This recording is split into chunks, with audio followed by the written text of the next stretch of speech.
बिस्मिल्लाहिर्रहमानिर्रहीम बिस्मिल्लाहिर्रहमानिर्रहीम अस्सलाम वालेकुम नाज़रीन, मैं हूं शाहिद मलिक और आप देख रहे हैं Pakistan take off. Pakistan take off के तमाम नवाज शरीफ ने एक बयान में कहा था कि हम कब तक दहशतगर्दी करने के लिए यहाँ से इंडिया बंदे या दहशतगर्द रवाना करते रहेंगे।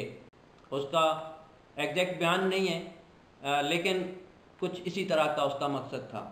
अयाज काजी साहब ने कहा है कि आर्मी चीफ और वजीर खारजा की टांगें कांप रही थीं, अभिनंदन को नहीं छोड़ा गया तो इंडिया हमला कर देगा। आज एक नून लीग के पटवारन ने कहा है कि पुलवामा हमले में 40 इंडियन शहीद हो गए थे। मरियम नवाज की डॉन लीग्स 1 और नवाज शरीफ की डॉन लीग्स 2 भी आपके सामने हैं। नवाज शरीफ, अयाज काज़िब, मरियम नवाज, मरियम औरंगजेब, राना सनाउल्लाह, मौलाना फजल रहमान के भाई सब कौमी राज अफशा करने की धमकियां दे चुके हैं और ऐसी बयानबाजी कर रहे हैं जिससे कि पाकिस्तान आर्मी का मोराल डाउन हो सकता है। नवाज शरीफ और मरियम नवाज ये कह चुकी हैं हालिया जलसों में कि हमारा मुकाबला इमरान खान से तो है ही नहीं, हमारा मुकाबला तो आर्मी चीफ से है, आर्मी से है। तो इनको मसला भी आर्मी से है। आज मैं आपको यही बताने जा रहा हूँ कि नून लीग हो, इंडिया हो या अपोजिशन हो, इनको पाकिस्तान आर्मी से मसला क्या है, आज इसके ऊपर बात करेंगे। उम्मीद है आप आखिर तक मेरे साथ रहेंगे। चैनल को सब्सक्राइब कर लें, बेल आइकन को प्रेस कर लें ताकि तमाम नोटिफिकेशन आपको बर वक्त मिलती रहें। अब इंडिया की तरफ चलते हैं और देखते हैं कि इंडिया पाकिस्तान आर्मी के बारे में क्या कहता है। तो इंडिया कहता है कि पाकिस्तान रोग आर्मी है। नून लीग का बयानिया और इंडिया का बयानिया इस वक्त एक है और इंडिया मुकम्मल तौर पर नून लीग को सपोर्ट कर रहा है। चाहे वो कैप्टन सफ्दर का मामला हो, गिरफ्तारी का मामला हो तो वहाँ ब्रेकिंग न्यूज़ चल जाती है। चाहे पाकिस्तान में छोटा सा भी इवेंट हो तो इंडिया में इंतहाई भोंडी किस्म की हरकतें शुरू हो जाती हैं और इंतहाई गलत किस्म की रिपोर्टिंग शुरू हो जाती है। जो पाकिस्तान में ऐसा कोई मसला होता ही नहीं है, वो बना कर वो घड़ घड़ के बना रहे होते हैं। उसकी वजह अब इंडिया के साथ मसला क्या था। इंडिया अपने मुल्क में जो मर्जी है भोंकता रहे, उसकी कोई सुनेगा नहीं, कोई यकीन नहीं करेगा और अगर यकीन करेगा भी तो तब जब उनके पास कोई सबूत हो।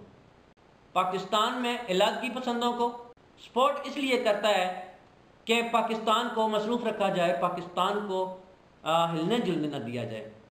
लेकिन PTM हो या कोई और इलाकी पसंद तहरीक, वो पाकिस्तान में कभी भी कामयाब नहीं हो सकती, क्योंकि वो अगर हमने दहशतगर्दी पर काबू पा लिया ना तो ये छोटी मोटी तहरीकें पाकिस्तान का कुछ नहीं बिगाड़ सकती। इसके लिए इंडिया को चाहिए थी कोई बड़ी तहरीक, कोई बड़ी पार्टी।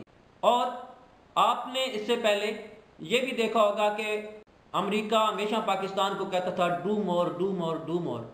यहाँ पर मैं आपको अमेरिका के बारे में बताता चलूँ, फिर आगे चलते हैं, मेरे साथ रहिएगा। अमेरिका पाकिस्तान को ये कहता था डू मोर, पाकिस्तान कुछ करता रहा। पहले पाकिस्तान को कहा गया कि अगर तुमने हमारा साथ ना दिया तो हम तुम्हें पत्थर के ज़माने में धकेल देंगे। तो परवेज़ मुशर्रफ साहब ने कहा कि आ जाओ, हमारे पास मैदान खुला है, आ जाओ देख लेते हैं तुम कितने पत्थर के ज़माने में बेचते हो। फिर अमेरिका आ गया अफगानिस्तान में, आ तो गया, अब जाएगा हमारी मर्जी से। एबटाबाद वाक़े में जब उसामा बिन लादेन को अमेरिकन लेने आए थे तो याद रखें कि उसामा बिन लादेन की लाश उनके हवाले की गई थी, डेड बॉडी हवाले की गई थी। उसामा बिन लादेन पहले से ही वफात पा चुके थे, वो अपनी रियल लाइफ जिए थे, उनको किसी ने कत्ल वगैरह नहीं किया था, ना ही वो जिंदा अमेरिका के हाथ आए थे। लेकिन अमेरिका तो डेड बॉडी उनके हवाले की गई। जो डेड बॉडी उनके हवाले की गई तब एक हेलीकॉप्टर भी पाकिस्तान में उनका रह गया था और ये बेहतरीन गिफ्ट हो सकता था। वो कहते हैं ना कि जिंदा हाथी लाख का और मरा हुआ 1.25 लाख का, तो इससे ज़्यादा और अच्छा कुछ नहीं हो सकता था कि अमेरिका अपनी बेहतरीन टेक्नोलॉजी हमें दे गया था हेलीकॉप्टर की सूरत। तो नाज़रीन, ऐसा भी नहीं था कि पाकिस्तानी एजेंसीज बिल्कुल सोई भी थी और उनको पता नहीं था कि वो अमेरिका 2 हेलीकॉप्टर लेके आके और उसामा बिन लादेन को लेने के लिए आ रहा है। उनको बाकायदा हवाले किया गया था। जो कुछ इंडिया कर रहा है, नून लीग उसको सेकंड कर रही है, या जो कुछ इंडिया कर चुका है माजी में उसको भी नून लीग सेकंड कर रही है, उसकी हाँ में हाँ मिला रही है। अब मसला क्या था डू मोर का, मैंने आपको बताया। तो जब जनरल बाजवा साहब आए तो उन्होंने कहा था now the world must do more, अब हम कुछ भी नहीं करेंगे। और यही सबसे बड़ा फितने की जड़ थी कि पाक आर्मी ने मज़ीद अमेरिका के लिए कुछ करना बंद कर दिया था और नवाज शरीफ चाहता था कि मज़ीद इस तरह जारी रहे।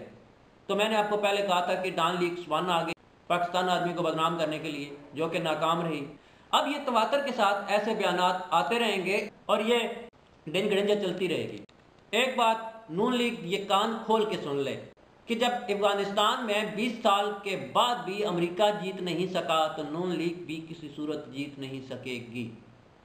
ये कन्फर्म है। आत्मा मार सकते हो, मारते रहो, डूबते को तिनके का सहारा। नजरीन, अमेरिका को अफगानिस्तान के मैदान जंग में लाया गया था। जो कुछ वाक़यात हुए वो तो हुए ही हुए, लेकिन उसके बाद जब अमेरिका ने अफगानिस्तान में आना चाहा तो उसको लाया गया था। अब अमेरिका उस हालत में पहुंच चुका है जिसमें अभी हम हैं। उसने कहा था हम तुम्हें पत्थर के ज़माने में धकेल देंगे, तो हम तो पहले ही उस हाल में जी रहे थे जिसमें पत्थर के ज़माने में भी हमसे लोग बेहतर ज़िंदगी गुजार रहे होंगे, क्योंकि उस वक्त इतनी लग्जरियस लाइफ नहीं थी। हम तो अभी भी पत्थर के ज़माने में जी रहे हैं, लेकिन अमेरिका पत्थर के ज़माने में आने वाला है। उसकी वजह कि अमेरिका की मईशत अफगानिस्तान जंग के बाद बिल्कुल ख़त्म हो चुकी है। अगर अमेरिका यहाँ से निकलना चाहता है तो उसकी एक वजह है, क्यों? अब उसके पास खर्च करने के लिए कुछ नहीं रहा। अब डॉलर नीचे आ रहा है और ये डॉलर मसनूई तौर पर जिस तरह के नवाज शरीफ ने रखा हुआ था, अप कर डाउन करके रखा हुआ था, अब उन्होंने इसको अप करके रखा हुआ है। आप देख रहे हैं पीछे 1 माह से तवातर से डॉलर की कीमत पाकिस्तान में कम होती। नजरीन, आपने देखा होगा अल्फो प्राइवेट चैरली में एक कैप्टन के दोनों हाथ और दोनों बाजू कट जाते हैं, लेकिन वो किसी भी सूरत में मोर्चा नहीं छोड़ना चाहता।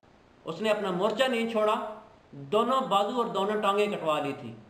ये हमारे किसी एक फौजी की कहानी नहीं है, हमारी पूरी पाकिस्तान आर्मी की ये कहानी है कि हम टांगें कटवा सकते हैं, हम बाजू कटवा सकते हैं, हम गर्दन कटवा सकते हैं, मगर अपने मोर्चों से अपनी एक इंच से भी पीछे हटने के लिए तैयार नहीं हमारी आर्मी। और अगर ये कहते हैं ना कि पाकिस्तान आर्मी की टांगें कांप रही थी, तो चले आए यार सादिक साहब को भेज दें ग्लेशियर पे।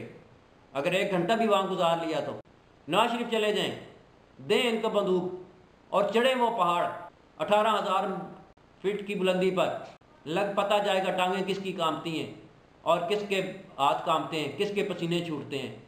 जब 18,000 फीट की बुलंदी पर जाए ना तो ऑटोमेटिकली पसीने शुरू हो जाते हैं। पाकिस्तान आर्मी अपने पसीने बहा कर वहाँ पहुँचती है, ऐसे नहीं। बड़ी सीधी और सादी सी बात है कि नून लीग PTM की तमाम जमातों ने इस वक्त इंडिया से बयाना पकड़ा हुआ है, जो पाकिस्तान में आते आते बयानिया बन जाता है। आपने देखा होगा कि पाकिस्तान आर्मी से रिटायर्ड जितने अफसरान थे जो बाद में नून लीग का हिस्सा बने, वो अब नून लीग से इस्तीफ़ा दे रहे हैं। उसके पीछे और भी वजूहत है। ये जो PDM बनाई गई है, इसका जो बयानिया है, ये उन्होंने बयाना पकड़ा हुआ है इंडिया से, उसके पीछे अमेरिका है। और अमेरिका अब अफगानिस्तान से निकलना चाहता है, 25 दिसंबर से पहले वो निकलना चाहता है। और मैं ये कहता हूँ कि वो निकलना ही नहीं चाहता, वो अफगानिस्तान में ही रहना चाहता है। इतना पैसा खर्च करके, इतनी दौलत खर्च करके, इतनी जनें ज़ाया करवा के, क्या वो अमेरिका निकलने के लिए यहाँ से आया था? हरगिज़ नहीं। अमेरिका यहाँ रहना चाहता है, निकलना नहीं चाहता। मगर पाकिस्तान वो वाहिद मुल्क है जिसकी मदद से ही अमेरिका अफगानिस्तान में रह सकता है, और उसके लिए अमेरिका को पाकिस्तान की हुकूमत की सपोर्ट चाहिए। और इस वक्त इमरान खान है जो उनकी कोई सपोर्ट नहीं करना चाहते। आपने देखा होगा कि पाकिस्तान के नए वज़ीर-ए-आज़म इमरान खान साहब ने पहले 3 माह के लिए अमेरिका का दौरा ही नहीं किया था। हमारे यहाँ जो भी वज़ीर-ए-आज़म बनता है सबसे पहले दौरा अमेरिका का ही करता था, मगर इमरान खान साहब ने उल्टी सुना दी थी कि हमने जाने ज़ाया किया कराई हैं, हमने इतना किया। नवाज, आपको याद होगा 2 साल पहले जो डोनाल्ड ट्रंप ने ट्वीट की थी, उसके बाद इमरान खान ने की थी, और फिर डोनाल्ड ट्रंप को झुकना पड़ा था। उसने कहा नहीं, इमरान खान तो मेरा दोस्त है, हम बड़े अच्छे दोस्त हैं। ईसाई हों, यहूदी हों या हिंदू या कोई भी गैर मुस्लिम, उनका ये खासा रहा है कि वो कभी भी सामने सामने मुसलमानों का मुकाबला नहीं कर सकते, कोई भी जंग हो। हालिया अफगानिस्तान की देख लें, वो हमेशा ज़मीन दोज करवाइयाँ कर, उन करवाइयों के ज़रिए वो किसी और को आगे लगाते हैं। पाकिस्तान को कहा डूम और पाकिस्तान ने नहीं किया। इंडिया ने कहा हम करेंगे, इंडिया आगे लग गया। अब अमेरिका एक तरफ इंडिया को चीन के साथ सींग अड़ाए हुए है और दूसरी तरफ इंडिया के पाकिस्तान के साथ सींग फंसे हुए। इंडिया के साथ होने वाला बहुत बुरा है। नाज़रीन, पहले पीटीएम को आगे लगाया गया, पीटीएम नाकाम रही, 2 MNAs थे जो कुछ भी नहीं कर सके। उसके बाद बलूचिस्तान की इलादगी पसंद तंजीमों को फंडिंग की गई, वहाँ भी वो नाकामी रही उनको, इंडिया को, और मैं तो कहूँगा सीधा सीधा अमेरिका को। इनको वहाँ पे नाकामी हुई तो अब उनको कोई बड़ी जमात चाहिए थी। नवाज शरीफ के ऊपर एहतसाब का शिकंजा सख्त हुआ और अब नवाज शरीफ को इंडिया के साथ मिला दिया गया बजरिया अमेरिका। नून लीग पावर में तो आ नहीं सकती। जो उन्होंने बयानिया अपनाया हुआ है, जो उन्होंने बयाना पढ़ा हुआ है, अब कभी भी नून लीग पावर में तो आ नहीं सकती, ये तो भूल जाए। लेकिन पाकिस्तान के अंदर क्योंकि वो 3 दफ़ा पावर में रह चुके हैं तो अब टफ टाइम दे सकते। बर्तनों की खड़खड़ाहट लगी रहेगी इसी तरह जिस तरह कर रहे हैं, लेकिन इसके साथ साथ एक एक करके ये दबड़दूज भी होते रहेंगे। नाज़रीन, इंडिया तो किसी सूरत में भी फ़ायदे में नहीं है। इंडिया अपना 38,000 मुरबा किलोमीटर लद्दाख में खो चुका है, तो फ़ायदे में क्या हुआ? आपने फौजी मरवा चुका है। लेकिन यहाँ पर इसराइल और अमेरिका का फ़ायदा इंडिया ज़रूर कर रहा है। सवाल ये पैदा होता है कि क्या ये मुल्क दुश्मन अनासिर पाकिस्तान हुकूमत और पाक अफवाज को झुकने पर मजबूर कर सकते हैं? और आप इस सारी बहस जो मैंने ऊपर की है इसको मद्देनज़र रख कर सोचें कि NRO का क्या मतलब है। नाज़रीन, इजाज़त चाहता हूँ, मिलते हैं अगली किसी वीडियो में। आपसे गुजारिश है कि चैनल को सब्सक्राइब कर लें, बेल आइकन को प्रेस कर लें ताकि तमाम नोटिफिकेशन आपको बर वक्त मिलती रहें। आप मुझे ट्विटर, फेसबुक और इंस्टा पर फॉलो कर सकते हैं, लिंक नीचे डिस्क्रिप्शन में। इजाज़त दीजिए, अल्लाह हाफिज़। पाकिस्तान जिंदाबाद, पाकिस्तान पाइंदाबाद, पाकिस्तान टेक ऑफ।